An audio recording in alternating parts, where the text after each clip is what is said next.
Hello guys, happy new year to every one. ஆக்சுவலாக இன்னைக்கு வந்து அதான் லைக் ஃபைனலாக ஜிம் போயிட்டேன் எப்படியோ ரொம்ப நாள் கழிச்சு. எதுக்காக இன்னைக்கு பர்டிகுலராக போனேன்னா, நாளைக்கு வந்து எப்படி இருந்தாலும் நாளையிலேருந்து கூட்டமாக இருக்கும். கூட்டமாக இருக்க ஜிம் ஃப்ரீக்ஸ்லாம் வந்து என்னடா இவனுங்க நியூ இயர் ரெசல்யூஷனுக்கு எல்லாம் கூட்டமாக வந்துட்டானுங்கன்னு நினைப்பானுங்க. நான் வந்து ப்ரூஃப் காட்டுவேன், நான் போன வருஷத்துலேருந்தே இங்கே தான் ப்ரோ வந்துட்டுருக்கேன் அப்படின்னு சொல்லிட்டு. கிரிஞ்சா இருந்தாலும் இதுதான் உண்மை. ஸோ இன்னிலேருந்தே போக ஆரம்பிச்சாச்சு. ஐ மீன் 31ஸ்ட்லேருந்தே போக ஆரம்பிச்சாச்சு. நாளைக்கும் போவேன்னு நினைக்கிறேன். பார்ப்போம். பட் ஆனால் அதான் இன்றைக்கி வந்து ஜாலியாக ஒரு பார்ட்டிக்கு போயிட்டு என்ஜாய் பண்ணிட்டு நியூ இயர் செலிப்ரேட் பண்ணிட்டு வந்தாச்சு. எப்படியோ சேஃபாக வீட்டுக்கு வந்தாச்சு. விஷயம் என்னென்னா, நான் ஆக்சுவலாக இது சொன்னல, இந்த எக்ஸ்ட்ரோவர்ஷன் பற்றி பேசும்போது like lucky square surface area, luck square surface area பற்றி பேசியிருப்பேன். கரெக்டாக ஞாபகம் இல்லை. ஸோ என்னென்னா, லக் சர்ஃபேஸ் ஏரியா வந்து பேசிக்காக நீங்கள் எத்தனை பேர்கிட்ட பேசுகிறீங்களோ அத்தனை டைம்ஸ் வந்து உங்களுக்கு லக்கியாக இருக்கிறதுக்கான ப்ராபபிலிட்டி அது இன்க்ரீஸ் ஆகும் அப்படின்றது. ஸோ அது வந்து ஆக்சுவலாக இன்றைக்கி ஒர்க் அவுட் ஆகிருக்கு. ஸோ இன்றைக்கி நான் வந்து நான் டிட்டர்மெண்ட்டாக இருந்தேன். இன்றைக்கி வந்து எங்கேயாவது வெளில போகிறோம் நியூ இயருக்கு அப்படின்னு சொல்லிட்டு. போன வாட்டி கோரமங்கலா அப்படின்னு சொல்லிட்டு ஒரு இடத்துக்கு போயிருந்தோம்.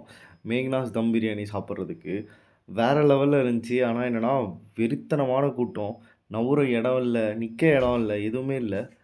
ஐயோ சாரி ப்ரோ, வீடியோ போட்டுட்ருக்கேன். சாரி, நம்ம ரூம்மேட் வந்து திடீர்னு டோர் ஓப்பன் பண்ணிட்டாரு. ஸோ அதான். ஸோ மேக்னாஸ் தம் பிரியாணி போட்டு ஆல்மோஸ்ட் ஸ்டாம்பீட்டில் செத்துருப்போம் போல் இருந்துச்சு போன வருஷம்லாம். ப்ளஸ் 5 கிலோமீட்டர் வாக்கிங் வேறு அதுக்கப்புறம். ஏன்னா ஃபுல்லாக ஆட்டோ கிடைக்கல, கேப் கிடைக்கல, எதுவுமே கிடைக்கல. ஸோ நடந்து தான் வந்துட்டுருந்தோம். அதான் இந்த வாட்டியும் ஏதாவது ஒன்று பண்ணியே ஆகணும், பார்ட்டிக்கிட்டே போயே ஆகணும் அப்படின்னு சொல்லிட்டு போயிட்டுருந்தோம். சரி அதான் லைக் எல்லாருக்கிட்டையும் கேட்டு பார்த்தா லைக் எய்தர் வந்து ஆல்ரெடி பிளானில் இருக்கானுங்க, இல்லை எனக்கு பிளானே வேணாம், நான் படுத்து தூங்குவேன், ஜாலியாக வீட்டில் இருப்பேன் அப்படின்ட்டு இருக்கானுங்க. இந்த 2 பேர்கிட்டையும் மாட்டிக்கிட்டு ரொம்ப கஷ்டமாக இருக்குங்க. அதுக்கப்புறம் ஃபைனலாக என்ன சொல்கிறது, என் ஸ்கூல் ஃப்ரெண்டு ஒருத்தவங்க கூட சொன்னல அந்த மெய்யரகன்ஸ்.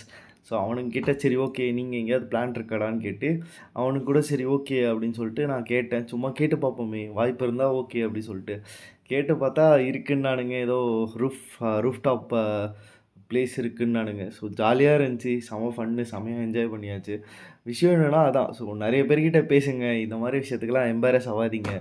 ஜாலியாக அது பேர் என்னது, கேட்குறதுல தப்பு இல்லைல்ல. ஸோ அதனால் கேட்டு ஒரு வேளை நடந்துச்சுன்னா ஹாப்பியாக என்ஜாய் பண்ணுங்கள், அவ்வளோதான்.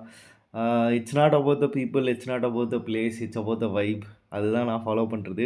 ஸோ வைப் மாசாக இருந்துச்சு, அதை வச்சு என்ஜாய் பண்ணியாச்சு. ஸோ நியூ இயரை தொடங்கியாச்சு சந்தோஷமாக.